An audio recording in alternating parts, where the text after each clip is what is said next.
Hey everybody, great to be learning with you today as we continue our studies of Sefer Yehoshua and begin the 10th chapter, Perek Yud, which talks about how Yehoshua makes the sun stand still. Last we studied together, Yehoshua and the Jews had just conquered the city of Ai after miraculously taking control of the city of Yericho.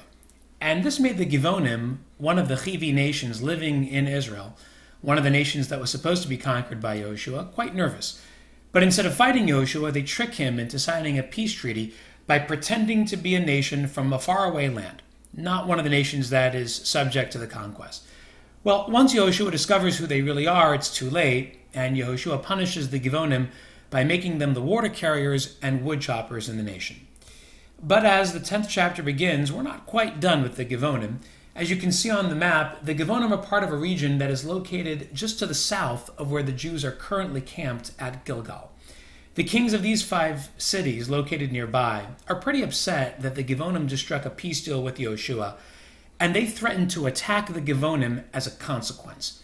Now these 5 kings are led by the king of Yerushalayim, Adoni-Tzedek, who is joined by other kings located nearby, including the king of Hebron, Eglon, Lachish, and Yarmut.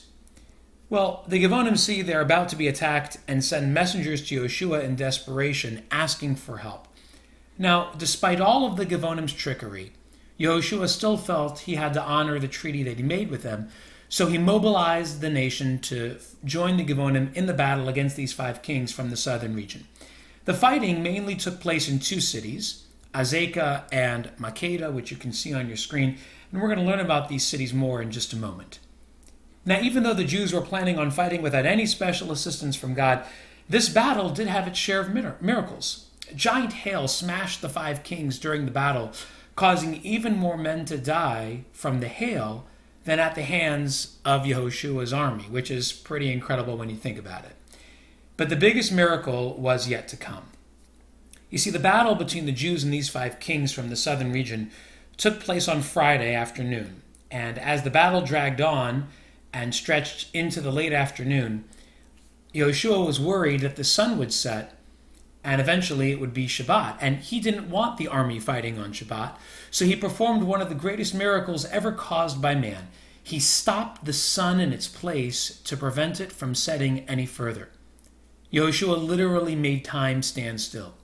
In the famous words of the Nevi'im right there in front of you on the screen, Shemesh ba'Givon dom, the sun stood still in the city of Givon, V'yareach be'emek Ayalon, and the moon held firm over the Ayalon valley. Now, let's just be clear here. Yehoshua may have initiated the miracle, but he did it only with God's support. In fact, Hashem had already hinted at this miracle back in the times of Moshe, just after they had begun their journey into the desert, back in the 34th chapter of Sefer Shemot, which you can see in front of you on your screen. At that time, Hashem told Moshe that he would perform miracles Niflaot asher lo nivra'u b'chol haaretz uv'chol hagoyim. Miracles that had never ever been done, wonders that had never been seen by any nation before. So even though Yehoshua had initiated this miracle, it really was only done with God's support. And so, to be clear, even though Yehoshua initiated the miracle, it was something that was done in partnership with God. It's not that Yehoshua pulled a magic trick out of his hat. So now that the battle is won, Yehoshua and the Jews begin to finish the job by conquering the cities of the southern region, which you can see lighting up here at the bottom of the screen. But the kings of these cities run away to the hills and hide in a cave before Yehoshua can catch up with them. Well, spies tell Yehoshua where the kings are hiding, and Yehoshua orders his officers to roll a giant stone at the entrance of the cave to block the kings inside. Well, eventually, these kings are forced out, and Yehoshua publicly hanged each one to send a message to the other nations. Watch out. We're coming for you. You can't stand in our way. We're on a conquest that has now stretched across the southern region and will eventually continue in the next several chapters into the northern region as well. So when we return to class, we've got some big questions we've got to work through here, starting with why Yehoshua didn't want the Jews to fight against these 5 kings on Shabbat. Now, we remember that the Jews fought against the city of Yericho on Shabbat, so why should this time be any different?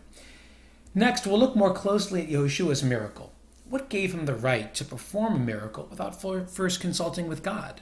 I know it was done in partnership with God, but it was initiated by Yehoshua without ever speaking to God first.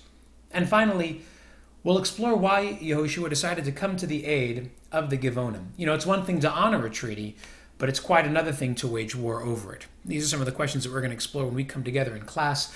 Looking forward to going deeper with you when we return.